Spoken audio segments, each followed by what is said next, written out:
Hi, welcome to another episode of the Caroline Glick Show. So, Israel, I'm taping this on Sunday, and on Friday morning, something pretty appalling happened. On a morning news show, prime time for morning TV, on one of Israel's main television channels, Channel 12. They have the highest rating in Israel. They have this news program on, and it's co-hosted by this former model named Galit Gutman, and Israel Hayom's chief military commentator, Yoav Limor, and they have guests, and it's a studio thing. And so at some point during the conversation, Galit Gutman decided that the time has come to just go full-on der Stürmer, and she started attacking ultra-Orthodox Jews as bloodsuckers. תשלמו מיסים מטורפים. תגידו, אתם לא רואים מה קורה פה? אתם כמה נטל יכולים לשים על שליש מהמדינה הזאת בשביל להחזיק בסוף את כל החרדים האלה שמוצצים לנו את הדם? And she's sitting in this studio, and we'll show you the footage in the back, I hope. And there are all of these people sitting around her, and nobody says anything except this one guy who kind of clears his throat and says sort of not acceptable the way that you're talking about them, named Barak Seri, who's running for mayor of Ashdod. So he says, she calls ultra-Orthodox Jews bloodsuckers. This is a term used, among others, by the Nazis, right, by Adolf Hitler, and it's being used on morning television in Israel by a former model against 1 million Israelis who are ultra-Orthodox. She calls them bloodsuckers, and he says, you know, that's sort of not an acceptable way of talking about people, and she says to him, you have too many Haredi voters in Ashdod. I'll sit here and tell the truth, right? And then she said again that they were milking the people, and then she said, they are sucking our blood and cheating us. They've lost all shame, and enough with all this pretty talk, okay? That's what she says. She calls them bloodsuckers twice or 3 times in a 2-minute period. She says that they're milking the system or bilking the system. They have no shame, and they're cheating us. This is on Israeli television, not on German television, not even on Iranian television. This is on Israeli television, of course, not Palestinian.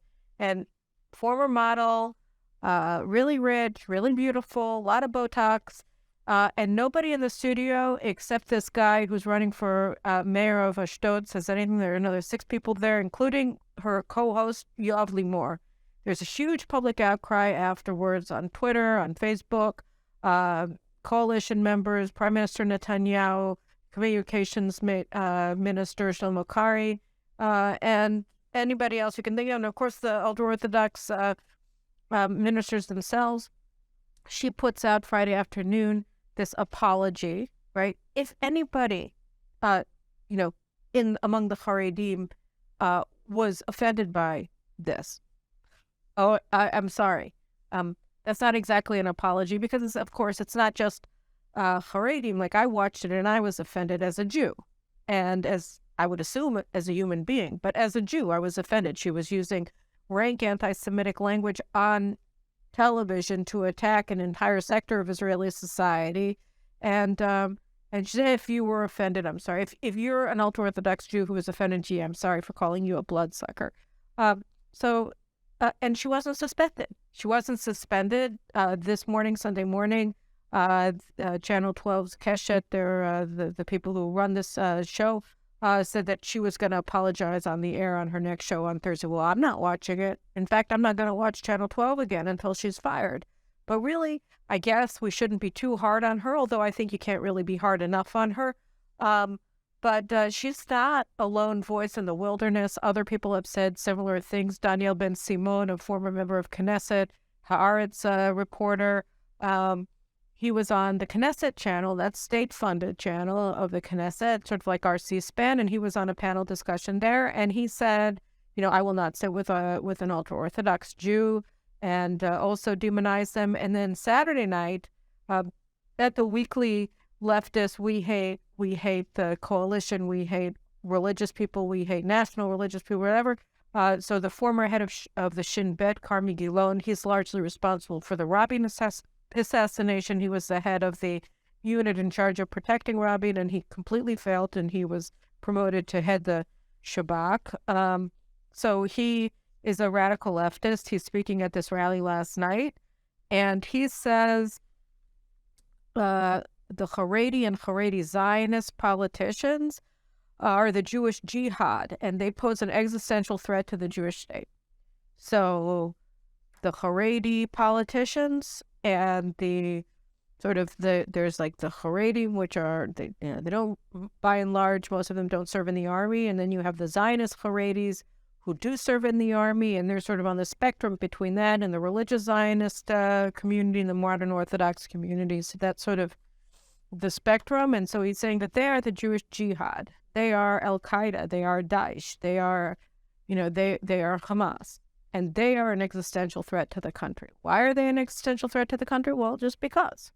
Why not? Because we're all engaged now in hating them. And then other heads of these protest movement, like this woman, Shikma Bressler, who's become a big thing. She defended Galit Gutman. She said that she's the subject of a witch hunt for calling Jews bloodsuckers on television. She's the victim. She's the victim, right? And Garmi Gilon piles on and says that the ultra-Orthodox politicians and the ultra-Orthodox Zionist politicians are Jewish jihadists and an existential threat to the country. So they're not standing down.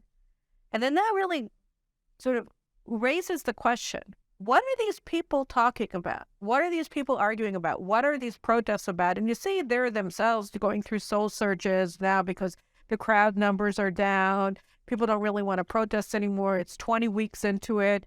The legal reform has been put on the back burner. Everybody's meeting at the president's house and trying to put together a compromise. Either they will or they won't, whatever. But it's kind of gone off the headlines because it hasn't been legislated and it's not really clear what's going to happen with that. So they moved on from there. By the way, again, I'm writing a book now because of what they're doing on the Israeli left, right? And so I've been thinking about this a lot, even more than I've been writing about it, even more than I've been talking about it, because I'm trying to put together this book. And, when you look at it, is this a bad ideology? Is this a right-left thing? Well, not really, because you have right-wing politicians ostensibly like Gideon Sa'ar and Matan Kahana and others who presented more far-reaching calls for legal reform as bills in the Knesset just yesterday or the day before yesterday. And now they're saying that the bills that Yariv Levin, the justice minister, put forward are going to destroy Israeli democracy. And is it about hatred of the Haredim? Well, sort of, except all of these parties that are in the opposition, that are in the streets and are calling Haredim bloodsuckers or existential threats to Israel, talking about civil war all the time, calling for companies to disinvest from Israel, calling for Standard & Poor's and Moody to lower our credit ratings. None of this has worked, but these are the things that they've been doing, lobbying foreign governments against Israel. All of these things that they're doing, they also said, okay, Haredim, you write your ticket. Whatever you want, we'll give you so long as you support our government. Don't vote for the opposition. Either join our coalition, don't join our coalition. But anything that you want, we'll give you so long as you leave the right. So long as you leave the right and join us or don't vote with the right, or let us lead the country. And this sort of reminds me of an exchange that the head of the ultra-Orthodox community for many, many years, Rabbi Shock, had with Rabin in 1992 when Rabin formed the government. And the Ashkenazic ultra-Orthodox refused to join his coalition. Shas joined briefly, left. And Rabin came to Rabbi Shock and he said, look, we'll give you everything that the Likud will give you. Why don't you join my coalition? And Rabbi Shock said, because it's not about money. The Likud and Likud voters are traditional Jewish voters. They like this. They like Judaism. They may not keep all of the mitzvahs. They may not be ultra-Orthodox or maybe not Orthodox at all, but they have respect for Judaism. And you guys don't. You guys want to tear it down. So you give us money and you tear down the house. What are we going to do with the money? So he refused to sit in a left-wing coalition, and that position has been pretty consistent since then among the Ashkenazic and then subsequently also the Sephardic ultra-Orthodox party, Shas, that had briefly joined the Rabin government and then left when they went on with the Oslo thing. So this is they don't have a problem with Haredim. They have a problem with Haredim because Haredim won't support them politically. If they did, then they would get everything that they want, and nobody would call them bloodsuckers. Everybody would defend them. They would defend them against the national religious parties, the Zionist ultra-Orthodox, and there's always going to be somebody else that they can demonize. And so, all right, so it's not about legal reform because they wanted all the things that now they say are going to destroy Israeli democracy if they go through. It's not about hatred of Haredim. I mean, maybe it is, but they'd be happy to do even more for the Haredi religious institutions in the budget than Netanyahu is willing to do. It's about something else, and I think that what this is about is privilege. I think what they're trying to defend more than anything else is their privileged position in Israeli society. They want to remain in charge of the deep state. They want to remain in charge of the legal system, which is completely non-democratic, right? The Supreme Court justices who choose themselves, they're self-selecting. I saw an interview that Walter Russell Mead did in a podcast with, I think, John Anderson, the former, I think, Prime Minister of Australia, has his fantastic podcast, and he interviewed Walter Russell Mead last week, and he asked him about Israeli democracy and all of the allegations that Israel is becoming an authoritarian state. And he said it's complete nonsense. Imagine how Democrats would behave if Republican Supreme Court justices were able to appoint themselves. They have 6 now. Majorities say they were able to institutionalize that majority and keep it forever. The Democrats would burn America apart. But that's now the left in Israel is setting fire to Israel because they fear that continued total monopoly control of the left over Israel's judiciary is being destabilized, is being taken away. It might be taken away from them eventually. There might be more accountability of judges. They might have limits on their power, and so that's totally unacceptable. They have. It's the same thing with the retired generals. They want their privileged position in Israeli society. The IDF general staff that sided very clearly with the protesters, and they took no action, even though it was a criminal offense against the pilots who said that they weren't going to attack in Iran if the judicial reform went through. This is a criminal act, and everybody, all the PR executives who were behind the pilots saying that they weren't going to serve, they weren't going to go to training missions. If the reform legislation proceeded, they what's the word? They encouraged this felony, which is in and of itself, I can't think of the legal term. They committed a criminal act by soliciting this refusal to serve on the part of the Air Force pilots, and as a retired IDF colonel wrote recently in a paper, he said, Colonel Siboni, he said, look, this is a criminal act, and in a way it's a criminal conspiracy, and it was never investigated, and it was all shushed up, and nobody was punished for it, even though these are felony crimes. Both the pilots and those who solicited their crime are all felons, ostensibly, and they were never investigated.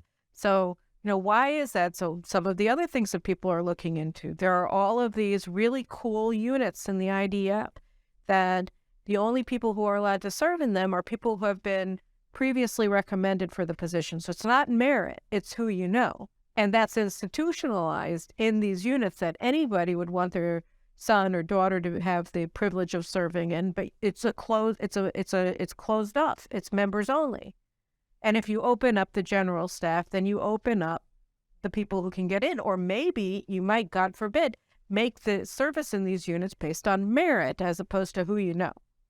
So if it's not an old boys club, this is an old boys club gone amok.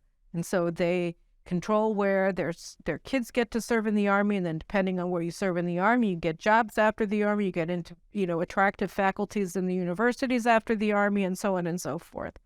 And to the extent that you have a privileged position in Israeli society and you're able to maintain it over time and into the next generation for your kids, just like you got it from your parents and your grandparents, well, then why would you want to give that up? And all the riffraff that is trying to get in and take away your privilege, right? They're suddenly evil. They're destroying democracy. They're criminals. And I'm going to have as my guest on the Caroline Glick Show this week, my longtime friend, Moshe Kowarski, who's been looking into just, those kinds of allegations that formed the basis of the indictment against Prime Minister Netanyahu. And we see that it was all cooked up. Well, you want to criminalize the other side. So Netanyahu has to be corrupt. Why does he have to be corrupt? Because he's on the other side. He's the head of the other party. So we want him to be corrupt so that we can say that politics are corrupt. Politics are corrupt. Why? Because we don't have a majority. And, if the majority of Israelis doesn't support us, then we want to maintain our power through non-democratic means. And that's who maintaining privileged positions in key nodes of Israeli society. And then that brings us all back to Galit Gutman and the media in Israel, right? Because here she is. She's a former model. I read somebody, Yossi Baum, this investigative reporter, who doesn't work, by the way, for any major media organization, God forbid. All of his exposés, he can only post on Twitter, right? So he just says, here's some background information about this supermodel Galit Gutman, right? Mrs. Botox. Her average in high school, she said, was 70. Okay, that was her average in high school. She served in the, as a secretary in like the most boring manpower division job in the army, and she was put in military jail for a week for smoking dope. Okay, so she's not like she's screaming because I don't serve in the army, the ultra-Orthodox. What was her military service? And she even said at the time, and while she was working in the army, supposedly, she was also working full-time as a model and, making gobs of money. So as a soldier, right? So this is the woman. She's a terrible student. She clearly doesn't know very much. I don't know if she knows that the Nazis called Jews bloodsuckers, but if she doesn't, what is she doing with a morning show? Well, she gets a morning show because of who she knows. She gets a morning show because she's beautiful.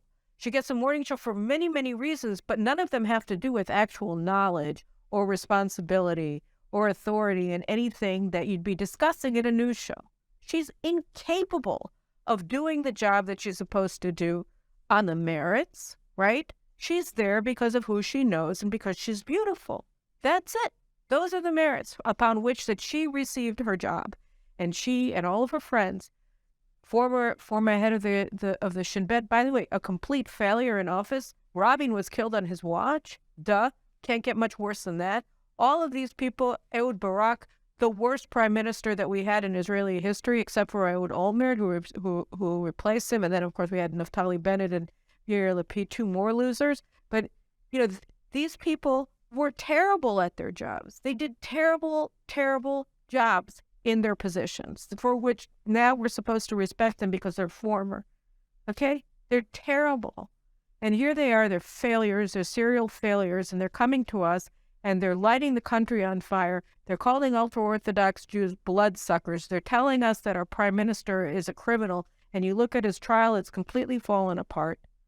So they're using anti-Semitism. I think they're actual anti-Semites, because when you listen to the way that they say it with such passion.